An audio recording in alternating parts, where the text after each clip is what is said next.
అంటే చిలకలూరుపేట మహాసభ అని చెప్పుకోవడమే తప్ప అది మహాసభ కాదు.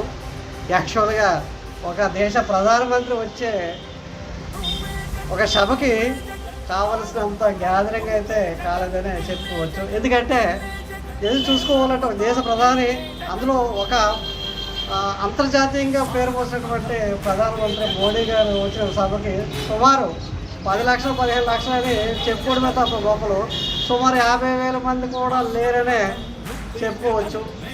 తర్వాత సభలో కూడా ప్రధానమంత్రి మోడీ గారు కానీ ఇతర నాయకులు కానీ యాక్చువల్గా చెప్పుకోవాలంటే మోడీ గారి ప్రసంగంలో ఎక్కడ కూడా జగన్మోహన్ రెడ్డి మీద వ్యక్తిగత విమర్శలు కానీ ఆంధ్రప్రదేశ్లో జరుగుతున్నటువంటి అభివృద్ధిని కించపరిచే విధంగా అయితే ఎక్కడ చెప్పలేదు. ఎందుకంటే అలాగా ఆ జనరంజకంగా చేసినటువంటి జగన్మోహన్ రెడ్డి పరిపాలన అది మామూలు లేదు.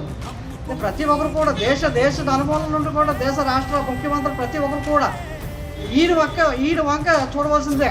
ఎందుకు చెప్పుకోవాలంటే జగన్మోహన్ రెడ్డి ఖచ్చితంగా జనాలు ఏదైతే సర్వేలు జాతీయ సర్వేలు అయితే ఏదైతే చెప్తున్నాయో ఖచ్చితంగా జగన్మోహన్ రెడ్డి మళ్ళీ నెక్స్ట్ సీఎం 2024 కాదు 2029 కూడా ఖచ్చితంగా ఆయనే మన సీఎం.